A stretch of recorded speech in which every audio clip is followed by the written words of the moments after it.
Mark this. Total of indirect taxes and direct taxes touched 11.2% in 2017-18.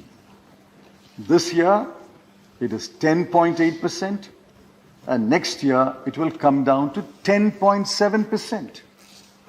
If your total taxes as a proportion of GDP falls by as much as 0.4% or 0.5%, there is something seriously wrong with your tax policies and tax administration.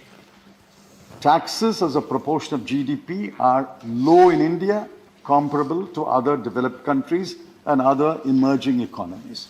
We should increase our taxes as a proportion of GDP, but unfortunately, the trend is not very encouraging. I want to utter the word of caution again, that if your tax as a proportion of GDP does not grow, and if your direct taxes as a proportion of GDP does not grow, it means that people are accumulating income and wealth and not paying enough taxes, whereas the large mass of people who pay indirect taxes are bearing the bulk of the burden. The burden must be shared equitably. People must pay taxes, but the rich must pay more. The people who accumulate wealth must pay more. Last time I spoke on the budget, I did point out how the wealth of the top 1% has increased astronomically by 20 lakh crore in 1 year. So this is a bad trend. This is not a good trend and nothing to be proud about. I raised this question when I spoke last, and I expect an answer. Have you included, let me rephrase it, have you included in 7,50,246 crore the 1 lakh crore that you will allow the states to borrow additionally for their capital expenditure? That's what the budget speech says. I think you have included, but to be fair and polite, I will not say you have included. I'll turn it around and say and ask it, have you included 1 lakh crore in 7,50,246 crore? If you have included this 1 lakh crore, then this will be counted as capital expenditure by the states if they borrow this 1 lakh and show it in their budgets. How can it be capital expenditure of the states as well as capital expenditure of the center? So if you have included this 1 lakh crore in 7,50,246 crore, my respectful submission is the real number is 6,50,246 crore. Over the current year's revised true estimate of 5,50,840 crore, it is an increase of exactly 1 lakh crore. A 1 lakh crore additional capital expenditure next year. What is it like? It'll be a mosquito bite. Your GDP is 258 lakh crore, in which a 1 lakh crore additional capital expenditure, if it materializes, will make no difference. Sri p.chidambaram. Mr. Chairman, thank you very much for calling me to speak on behalf of the Congress. I'm happy that the Appropriations Bill and the Finance Bill are taken together.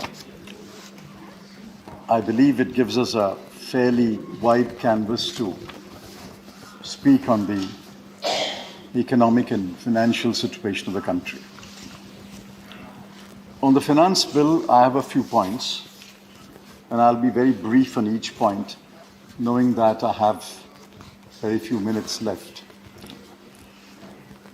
The Income Tax Act has 298 sections if you do not count the sections with suffixes like A, B, AA, BB, etc. And it has 14 schedules. The Finance Bill has 125 sections, clauses, of which 84 pertain to amendments to the Income Tax Act. And the Honorable Finance Minister has moved 39 amendments to the 125 amendments in the Amendment Bill. Now, honestly, every member is to search his heart and say, whether anyone understands these things. I did not. I spent a lot of time trying to understand, and I can't say I understand it. This is a legacy issue. I concede that. This has been going on year after year after year. But this must stop. This government claims that it will dump all old legacies. This is one legacy this government must dump immediately. And I think the entire Income Tax Act must be replaced by a direct taxes code. When we were in government, I had helped draft a direct taxes code. Then the Honorable Mr. Pranab Mukherjee tried to improve it. When I returned to the Finance Ministry, I tried to improve it. There are 3 versions of a direct taxes code. Many of the provisions will be outdated. So get rid of all of them. But please bring a direct taxes code immediately. No one benefits from this Income Tax Act except the chartered accountants and the lawyers. Specific points, sir. Firstly, what are you doing about charities? Now, the most famous clause in the Income Tax Act is Section 10, Clause 23C. In the printed book, it occupies 8 pages. The Finance Bill has amendments which run to 9 pages. So an 8-page clause is being amended by a 9-page bill. And subsection 23C alone occupies 9 pages. That is exempt income, including charities. And then we have sections 11 and 12, under which income from charities are exempt. They are subject to conditions in section 12 capital A, 12 capital A, capital B, and section 13. And the Honorable Finance Minister has once again amended section 12 capital A. And there is another section called 115 capital T, capital D, which is about accreted income. Now, a day will come when a charity or a religious institution, which is a charity, or an institution, a trust, which is a charity, will say, let's get out of these clutches of this Income Tax Act. If we have an income, let's pay the tax at 10% or 20% or 30%, whichever is the applicable rate. Let's get out of the Income Tax Act. Most charities today, most trusts today are crippled by these provisions and the repeated amendments year after year after year. Please clean up these provisions.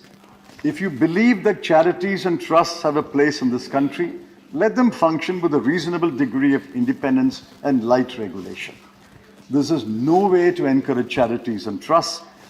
If I was starting a charity or a trust, I will say I'll pay my tax, just leave me out of the Income Tax Act. And this whole concept of accreted income is very regressive. If the exemption is cancelled under 12A or 12AA, if it's cancelled, the entire income, which had been exempt for the past several years, is now deemed as accreted income, and on that accreted income, you'll have to pay a tax. I think these are gross provisions. These are burdensome provisions. This is not the way to encourage large charities, large trusts. Yes, if there are misconducting charities and trusts, take action. But don't stifle, don't throttle the throat of charities and trusts by these provisions. The next provision is this novel concept called faceless assessment. Sir, earlier there was an assessing officer. He knew the assessee's history. He has the entire records with him. The assessee's may have been an SSE for the last 30 years or 40 years or 50 years. He knows his history and then he will deal with the assessment. There are enough provisions to ensure that no income escapes assessment. Today we introduced a faceless assessment. We don't know who the assessing officer is. We don't know where he is. We don't know whether he has all the past records of the last 20 or 30 years. We don't know what assistance he gets. How is this an improvement? Of course, some people will argue a faceless assessment is a great improvement. According to me, this is a regressive provision.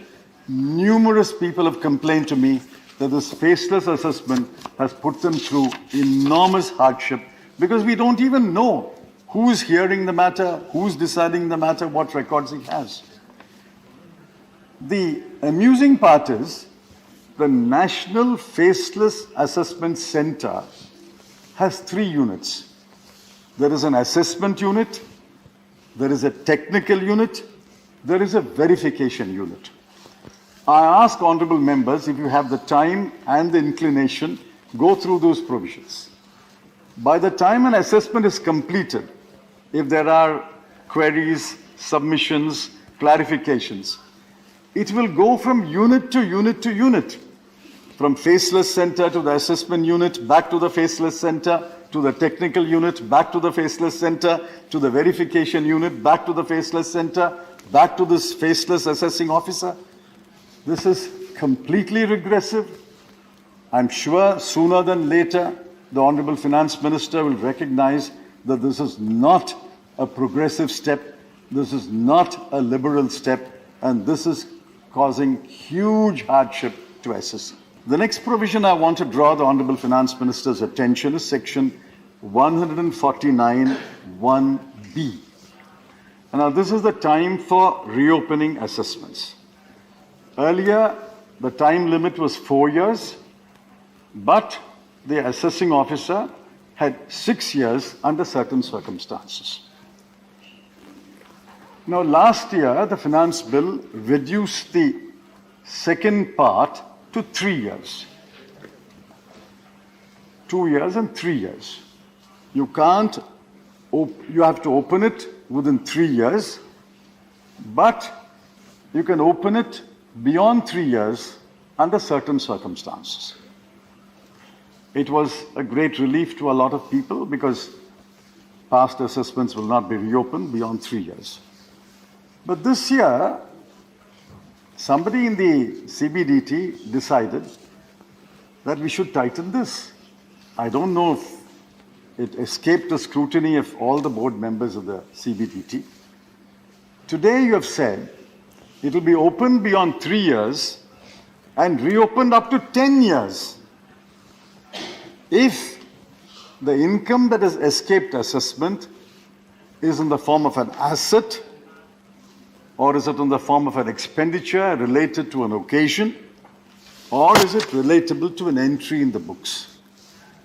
Now, I spent about 10 minutes trying to think of what else can they have. If income has escaped assessment, it should be either an asset or it should be an expenditure which has been incurred. You had an income, escaped income, and you spent it, or it has to relate to an entry. What else can it there be? So virtually in every case, you will reopen it beyond 3 years, up to 10 years, if the assessing officer or now the National Faceless Assessment Center decides, in his case, we will reopen beyond 3 years. Now, this amendment is regressive. This defeats the purpose for which you reduced the time limit to 3 years. Please reconsider this assessment. This amendment is going to cause huge hardship and a huge amount of litigation. Now, finally, sir, what shape the Finance Act as amended and as amended by the Lok Sabha will take, nobody can visualize until our publishers, Universal Publishers, publishes the book. Nobody can understand what it is. So we are all waiting for the Income Tax Act as amended and as amended last year and as amended this year to be published so we can make sense of it. But believe me, I speak as a lawyer, and I also know several chartered accountants have asked me to say this in the House, you cannot today apply the Income Tax Act as amended this year. You will have to have all the books of every year, because there are sunset clauses, there are prospective clauses, there are retrospective clauses. For some assessment years, last year's amendment will apply. For some assessment years, 2 years ago, amendment will apply. For some assessment years, the prospective amendments will apply. It has become a complete minefield. Nobody escapes from this minefield. All you find is a lot of people crippled when they walk through this minefield. Please, I appeal on behalf of the House and on behalf of all the taxpayer community, please replace this. Let us assume it is a legacy issue. Please replace this with a clear, clean, simple direct taxes code. I must compliment the Finance Minister for introducing 139 8 capital A, which is what is called an updated assessment within a period of 2 years, although it is severely restricted. You can update your assessment only if you offer to pay more tax. If you are asking for reduction of tax, you can't update your assessment. If you're asking for a refund, you can't update your assessment. Now, whoever thought of this, there was a simpler way. Why do you have to touch your nose by taking your hand through your around your neck? You can touch it straight. All that they have to do is say, put the number of times you can file a revised assessment, which is now any number of times, limited to say 2. And give a time limit, 12 months, 18 months. Any SSC can file a revised assessment only for a maximum of 2 times, twice, and within a period of 12 months or 18 months. That's a much simpler provision. On the one hand, you have a revised assessment provision in which you can offer to pay more tax, claim more refund, or reduce your tax. On the one hand, you have an updated assessment provision under which you can only offer more tax. Now, the proof of the pudding is the eating. Let us see how many people file an updated assessment and offer more tax. I think the simpler approach is to allow a revised assessment for a limited number of times for a limited period. So I'm done with the Finance Act. You can speak on it as many sections you can take and as many hours you can speak, but I don't intend to speak on that. And we'll see how it operates in assessment year 22-23 and what kind of amendments will be brought next year to correct what you found are anomalies in this year's amendment and last year's assessment. I want to go to the appropriations bill. Now, honourable member who spoke before me said that our direct tax revenues have increased. Now, these are the numbers I have. I've taken it from budget at a glance. In 2013-14, after about 3-4 years, I think it's about 2009-10, for the first time, direct taxes revenue as a proportion of GDP exceeded the indirect tax revenue. And in 2013-14, when the previous government demitted office and the new government took over, the numbers are 5.6% of GDP was direct tax and 4.4% of GDP was indirect tax. This is progressive taxation. Direct taxes as a proportion increases and indirect taxes as a proportion of GDP decreases. This is the right direction. Now, this direction continued up to 2016-17. In 2016-17, sadly, indirect tax as a proportion of GDP crossed direct tax as a proportion of GDP. And I had cautioned it even then, this is a bad trend, reverse this. Indirect taxes as a proportion of GDP should not cross direct taxes as a proportion of GDP. Actually, direct taxes must increase. Now, this year, 2021-22, according to a budget at glance, both have become equal, 5.4% and 5.4%. Next year, the Finance Minister expects that direct taxes will go up from 5.4 to 5.5, and indirect taxes as a proportion will come down from 5.4 to 5.2, which means we are reversing the bad trend that has been set in the last 5 or 6 years, which is good, and I hope the government achieves this. But, mark this, total of indirect taxes and direct taxes touched 11.2% in 2017-18. This year, it is 10.8%, and next year, it will come down to 10.7%. If your total taxes as a proportion of GDP falls by as much as 0.4% or 0.5%, there is something seriously wrong with your tax policies and tax administration. Taxes as a proportion of GDP are low in India, comparable to other developed countries and other emerging economies. We should increase our taxes as a proportion of GDP, but unfortunately, the trend is not very encouraging. I want to utter the word of caution again, that if your tax as a proportion of GDP does not grow, and if your direct taxes as a proportion of GDP does not grow, it means that people are accumulating income and wealth and not paying enough taxes, whereas the large mass of people who pay indirect taxes are bearing the bulk of the burden. The burden must be shared equitably. People must pay taxes, but the rich must pay more. The people who accumulate wealth must pay more. Last time I spoke on the budget, I did point out how the wealth of the top 1% has increased astronomically by 20 lakh crore in 1 year. So this is a bad trend. This is not a good trend and nothing to be proud about. Then I have another question. According to the budget at a glance, 2021-22, at current prices, the GDP will be 232 lakh crore. In 2022-23, it will be 258 lakh crore. And the budget at a glance correctly calculates nominal growth, underline nominal growth, at 11.2%.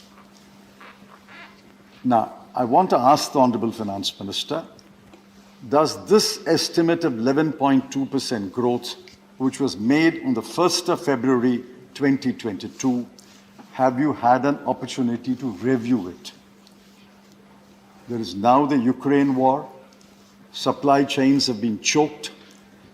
The shipping rates have gone up astronomically. There is a chip shortage. There is a shortage of containers. There is a shortage of credit.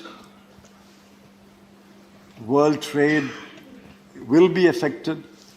And in fact, the IMF has estimated that the GDP of every country will be down between 0.5% to 2%.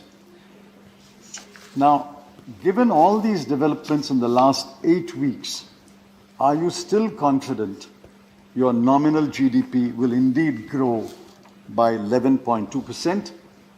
I don't wish ill. I wish it grows 11.2%, but I have serious reservations whether in the changed circumstances in the year beginning on 1st of April, it will actually grow at 11.2%. Now, assuming it grows at 11.2%, is the government still persisting with its projection that real GDP growth will be 9.5%, as it was said originally, then revised to 9%, as said subsequently, or as the chief economic advisor has said, 8%. Take any of these numbers. Is real GDP growth next year, will it be 9.5% or 9% or 8%? I think any of these three numbers is no longer credible. And I'll tell you why it is no longer credible. If nominal GDP grows at 11.2, take the smallest of the three numbers, 8%. Real GDP 8%, nominal GDP 11.2. Implied deflator, which is equal to the inflation, will be 3.2. Does anyone believe in the changed circumstances, inflation in India will in 22-23 be only 3.2? If it is 9, implied inflation is only 2.2. If it is 9.5, implied inflation is only 1.7. That will be heaven. That will be heaven. We are not yet at the doors of heaven. I seriously doubt the estimate that India's real GDP will grow at 9% or 8%. And I'll tell you why. In February, WPI was 13.1%. CPI was 6.1%. Food inflation was 5.9%.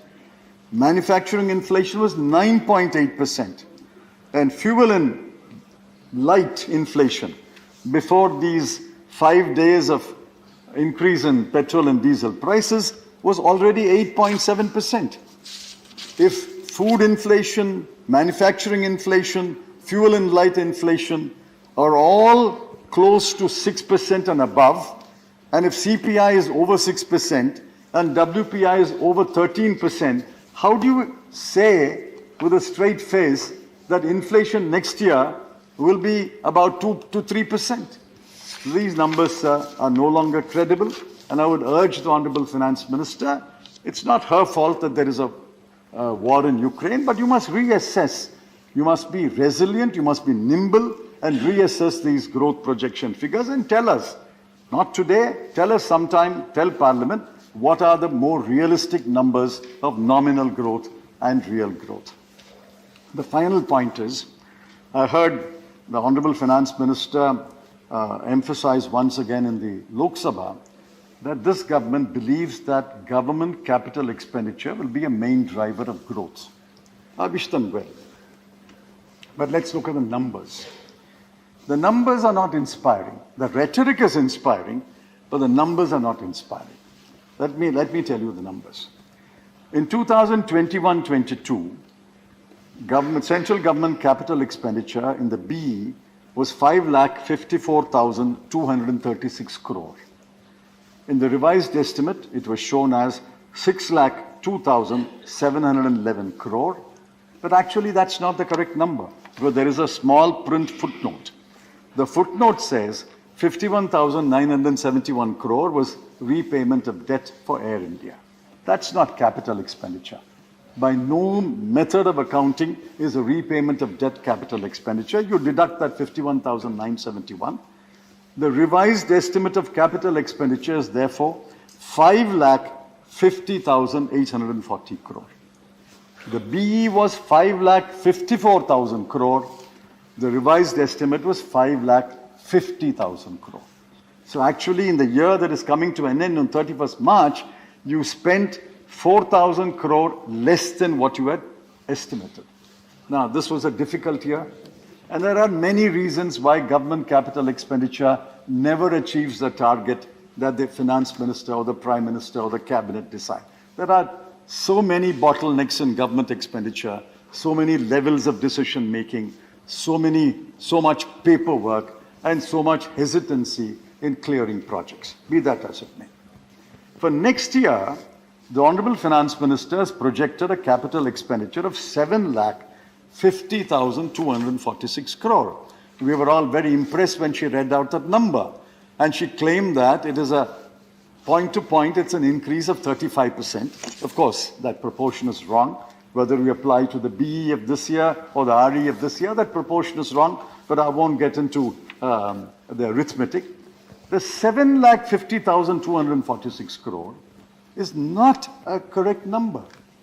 You have included, I raised this question when I spoke last, and I expect an answer. Have you included, let me rephrase it, have you included in 7,50,246 crore the 1 lakh crore that you will allow the states to borrow additionally for their capital expenditure? That's what the budget speech says.